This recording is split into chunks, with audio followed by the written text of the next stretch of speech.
Se Molimau pupu mo le afionga ia nai, po le afionga ti akono. Po stoi utai a fo i sa mātou mafuta i tono le mātou ekalesia. O te sau tono le ekalesia wa lewa ngā lue ia le afionga ia nai ma le fatua ia fiala. Sa ngā lue i lalo le taitainga o sia mātou tamā mālolo manu mālo wala au iai le atua. Le sunga ia li taia swa malangi. A le Molimau o le au whaia o se Molimau tempu pu sa mātou mafuta ai. O le afionga i ana nai. O se tamā e mā losi lana tautua i tono le mātou e kalesia.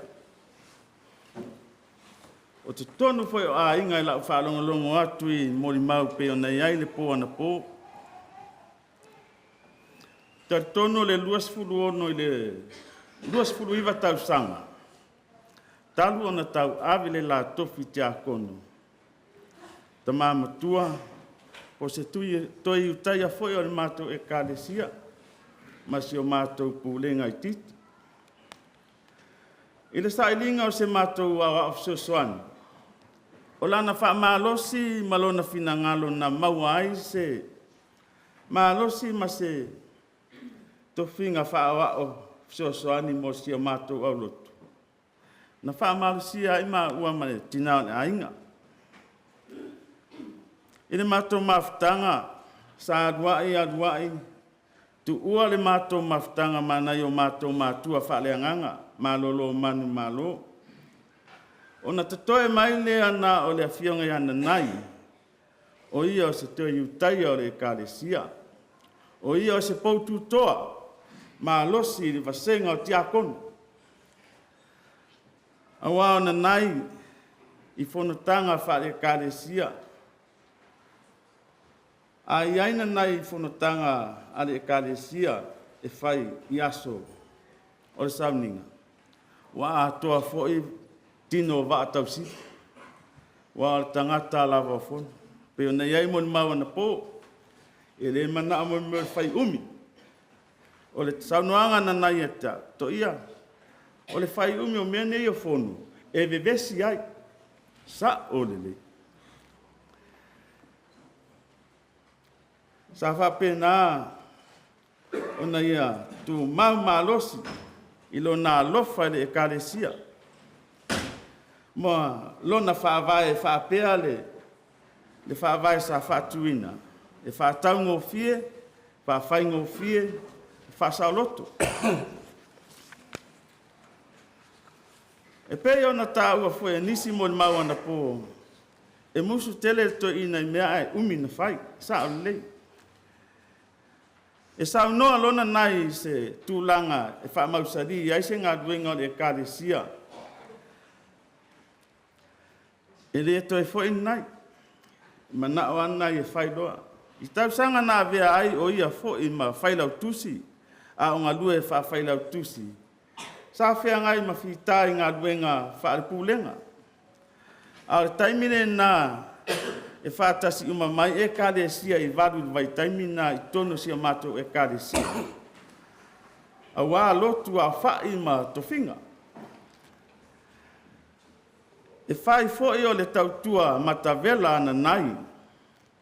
A o le lango mā losi o le tina po le whaletua i a whiala ma le nofo ala.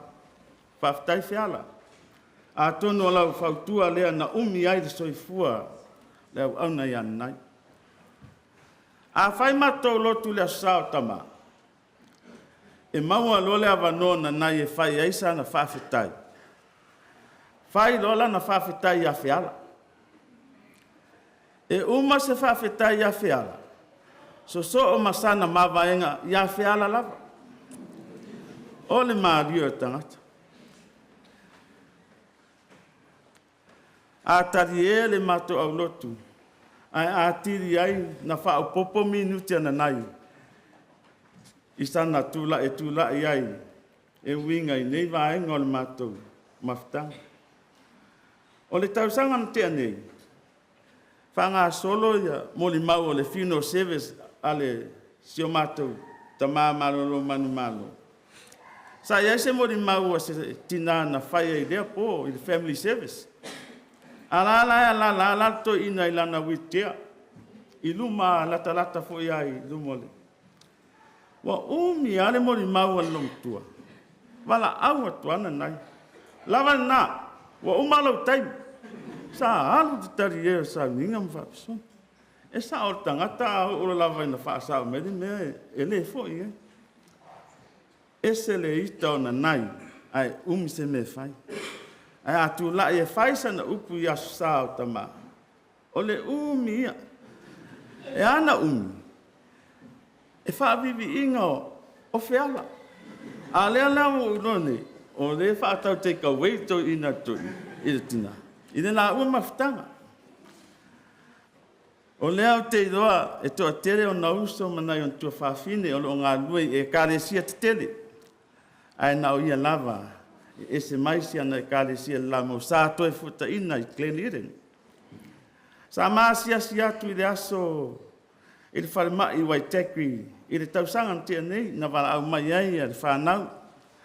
Ma atu māsia si atu iai, o iai le tina ia whiala, ia ma le whionga I le ngafutasi, le whionga ia whimono, ma le whaitua whapea ia le whanau. Ia sa ma atu a tinga ina lava le to ina.